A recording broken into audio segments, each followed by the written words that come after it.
Grandma TV స్వాగతం. ఈరోజు చెప్పేది ఇన్స్టెంట్ మసాలా దోశ అండి.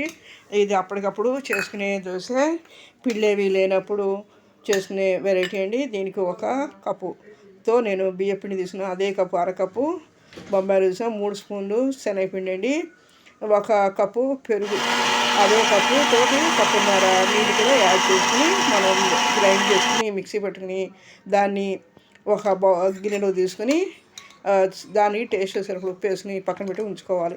ఇదేంటి అప్పటికప్పుడు చేసుకుని ఇన్స్టెంట్గా, ఇదేంటి కొత్తగా నేర్చుకునే వాళ్ళకి, జాబ్ హోల్డర్స్కి అయిపోయే రెసిపీ అండి. ఈ దోశలు చాలా చాలా క్రిస్పీగా చాలా బాగుంటాయి. హోటల్ స్టైల్ దోశలాగా ఉంటాయి. అలాగే దీనికి కర్రీ అండి, మీడియం సైజ్ బంగాళదుంపలు తీసుకున్నాను, 2 పచ్చిమిరపకాయలు, 2 పచ్చిమిరకాయలు తీసుకున్నాను, అలాగే 3 ఉల్లిపాయలు తీసుకున్నాను, కరివేపాకు, కొద్దిగా అల్లం అండి. ముందుగా ఈ బంగాళదుంపల్ని మామూలుగా అయితే కుక్కర్లో పెట్టుకోవచ్చు. 2 దుంపల కోసం కుక్కర్ ఎందుకని చెప్పి నేను దీంట్లోనే డైరెక్ట్గా ఉడికించండి. దానికి పసుపు, ఉప్పు, ఉప్పు వేసి ఉడికించేసి పక్కన పెట్టుకోవాలి.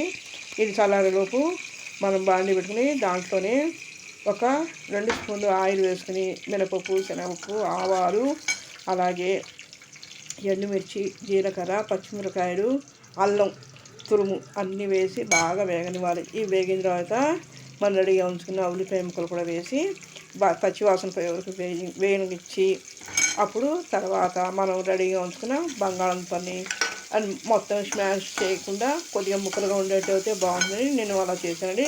మీకు కావాలంటే ఎలాగైనా వేసేసి మొత్తం అంతా కరిగి తిప్పి రెడీగా ఉంచుకోవాలండి.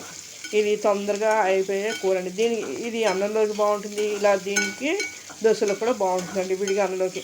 ఏదైనా లంచ్ బాక్స్కి, జాబ్ హోల్డర్స్ కానీ లంచ్ బాక్స్లోకి పనికి వస్తుంది. ఇలా పొద్దున కూడా దోశలో కూడా వేసుకోవచ్చు అండి. టేస్ట్ కూడా చాలా చాలా బాగుంటుంది. కొత్తగా నేర్చుకున్న వాళ్ళకి జాబ్లో చాలా ఉపయోగపడేస్తుంది. ఇవి ఎలా ఉందనేది మీరు కూడా ఒకసారి ట్రై చేయండి. లైక్ చేయండి, షేర్ చేయండి, సబ్స్క్రైబ్ చేయండి. వ్యూస్ చూస్తున్నారు కానీ సబ్స్క్రైబ్ చేయడం మర్చిపోతున్నారు, తప్పకుండా సబ్స్క్రైబ్ చేయండి. చూసారు కదా, ఇలా వేయించిన తర్వాత ఈ మొత్తం బంగాళదుంపలు కూడా వేసేసి మొత్తం అడికి వేసి, మన దగ్గర బఠానీలు ఉంటే కూడా వేసుకోవచ్చండి. నేను ఆల్రెడీ ఉన్నాయని చెప్పి నేను వేశాను. మీరు కూడా వేసుకుంటూ వేసి లేకపోతే స్కిప్ చేయొచ్చండి. ఇదంతా రెడీ అయిపోయిన తర్వాత దీన్ని ఒక బౌల్ వేసుకొని పక్కన పెట్టుకోవాలి.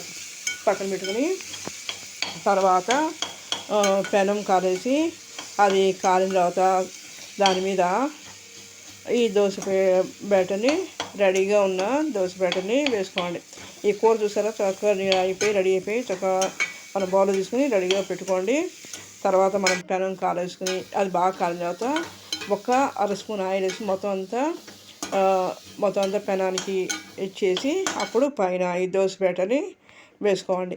మామూలుగా మనం దోశ ఎలా అయితే వేసుకున్నామో అలా వేసుకొని చక్కగా ఇచ్చేసుకోండి. చుట్టూ నూనె వేసుకోవాలి. 1 స్పూన్ నూనె కూడా ఎక్కువ పట్టదండి, ఎందుకంటే చక్కగా బాగా క్రిస్పీగా చాలా బాగా వస్తాయండి. ఇది కాలిన ఈ తెల్లదనం అంతా పిండి పచ్చి ఇది పోయే వరకు చూసి, ఆ తర్వాత ఇంకా రెండో వైపు కాల్చాల్సిన పని లేదు, ఎందుకంటే ఒకవైపు కాల్చి సరిపోతుంది. ఆ పైన దాని మీద మనం రెడీగా ఉంచుకున్న ఈ కూరని పైన పెట్టి ఫోల్డ్ చేసి తీసుకోండి. చక్కగా చక్కగా బాగుంటాయి. హోటల్ స్టైల్లో దోశలాగా వస్తాయండి. పిల్లల నుంచి పెద్దల వరకు లైక్ చేస్తారు. మీరు కూడా ఒకసారి ట్రై చేయండి.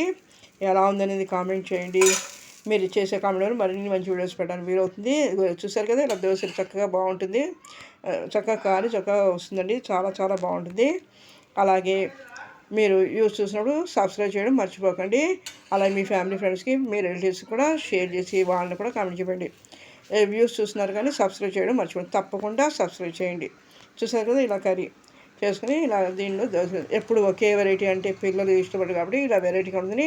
అప్పటికప్పుడు చేసుకున్నది 10 నిమిషాల్లో రెడీ అయిపోయి, ఇది లంచ్ బాక్స్లో బాగానే ఉంటుంది, చపాతీలో కానీ ఇలా పూరికి కానీ దేనికైనా ఈ కర్రీ బాగానే ఉంటుందండి. ఇవి రెడీ చేసుకుని నేను ఆల్రెడీ చట్నీ ఉంది అని చెప్పి కొబ్బరి చట్నీ, అల్లం చట్నీతో సర్వ్ చేసండి. మీరు కూడా ట్రై చేయండి. Okay, thank you.